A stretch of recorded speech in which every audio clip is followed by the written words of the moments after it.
কিন্তু তারা কোনো আপডেট তারপর থেকে পাচ্ছেন না, নির্বাচন কমিশনের সাথে তাদের যোগাযোগ করার কোনো সুযোগ নাই। তো তারা আমাদের সাথে বলছেন তারা কিভাবে আপডেট পেতে পারেন, কবে তারা ভোটের জন্য রেজিস্ট্রেশন করবেন, প্রক্রিয়া কি হবে, সেই জিনিসগুলো জানতে চান।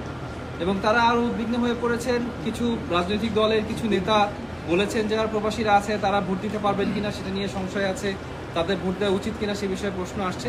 এরপর থেকে আমরা অনেকের কাছ থেকেই প্রশ্ন পাচ্ছি। এই জন্য আজকে নির্বাচন কমিশনে আসছিলাম তাদের ব্যাপারে আরও তথ্য সংগ্রহ করতে, নির্বাচন কমিশনকে অনুগ্রহ করতে, তারা যেন প্রবাসীদের ভোটাধিকার যে নিশ্চিত করার জন্য যথাযথ পদক্ষেপ গ্রহণ করে। আমাদের সুনির্দিষ্ট দুইটা দাবি ছিল এক্ষেত্রে। প্রথম দাবি যেটা, সেটা হচ্ছে নির্বাচন কমিশন যেন প্রতি 2 সপ্তাহ অন্তর অন্তর অনলাইন ব্রিফিং করেন, যে অনলাইন ব্রিফিংয়ের মাধ্যমে তারা আপডেট জানান যে প্রবাসীদের যে ভোটাধিকার সেটা নিশ্চিত করার জন্য তারা কি পদক্ষেপ গ্রহণ করেছেন, প্রবাসীরা এক্ষেত্রে কি কাজ করতে পারে এবং কখন কোন প্রোগ্রেসটা হচ্ছে সেটা যেন তারা সাথে সাথে জানতে পারে। এবং এটা আমরা চাই যে নির্বাচন কমিশন প্রতি 2 সপ্তাহ অন্তর অন্তর জন্য এটা করে। আমরা এই বিষয়ে প্রধান নির্বাচন কমিশনারের কাছ থেকে ইতিবাচক সাড়া পেয়েছি। আমরা আশা করছি ওনারা এটা শুরু করবেন এবং এর মাধ্যমে আমাদের যারা প্রবাসী ভাই বোনেরা আছে যারা ভোট দিতে চায় তারা একটা দিক নির্দেশনা পাবেন, তারা আপডেট পাবেন, তাদের যে দুশ্চিন্তাটা লাঘব হবে। দ্বিতীয়ত আমরা যে বিষয়টি নিয়ে আলোচনা করেছি সেটা হচ্ছে আমাদের যে প্রবাসী ভোটাররা আছেন তাদের মধ্যে অনেকে এনআইডি নাই, তারা ভোটার হিসাবে নিবন্ধিত না এবং তাদের নিবন্ধনের জন্য নির্বাচন কমিশন বলছে 14টা দেশে নিবন্ধন শুরু হচ্ছে। বাট যেই দেশগুলোতে নিবন্ধন শুরু হয়েছে বলা হচ্ছে সেই দেশেই আমাদের অনেকে জানাচ্ছেন যে তারা জানেন না কিভাবে এটা করবেন।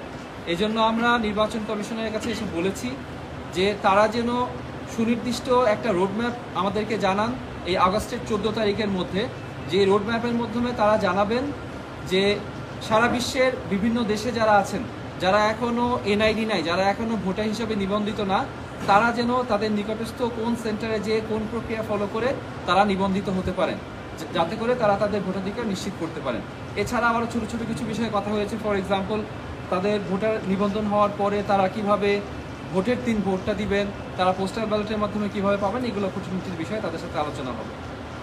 প্রবাসীদের এই বিষয়ে আলোচনা করার পরে আমাদের প্রধান নির্বাচন কমিশনের সাথে আমরা আলোচনা করেছি যে আমাদের যে প্রধান নির্বাচন কমিশনার বলেছেন যে ফেক নিউজ এবং এআই জেনারেটেড যে নিউজগুলো আছে সেই জিনিসগুলো মোকাবিলা করার জন্য ওনারা কাজ করছেন।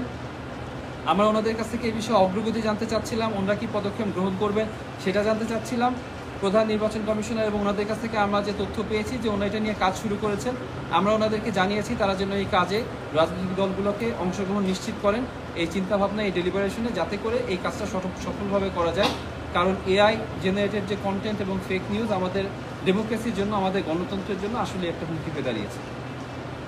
Thank you. নিবন্ধন এবং প্রতীকের বিষয়ে আমাদের এটা মূল বিষয়বস্তু ছিল না। প্রতীকের বিষয়ে আমরা তো প্রধান নির্বাচন কমিশনারের কাছে এর আগে আবেদন দিয়েছি যে আমরা তাদের প্রতীক যে আমাদের শাপলা আমরা চেয়েছি এটার আমাদের লিগ্যাল আর্গুমেন্টটা কি, আমরা কেন মনে করি এটা আমরা পাওয়ার যোগ্য এবং কেন এটা আমাদের দেওয়া উচিত। নির্বাচন কমিশনাররা তারা এটা নিয়ে ডেলিবারেশন করছেন, তারা এটা নিয়ে চিন্তা করছেন। আমাদের রেজিস্ট্রেশনের জন্য যে ডকুমেন্টগুলো আছে সেই ডকুমেন্টগুলো আমরা এখানে দিয়েছি, যে ডকুমেন্ট তো প্রায়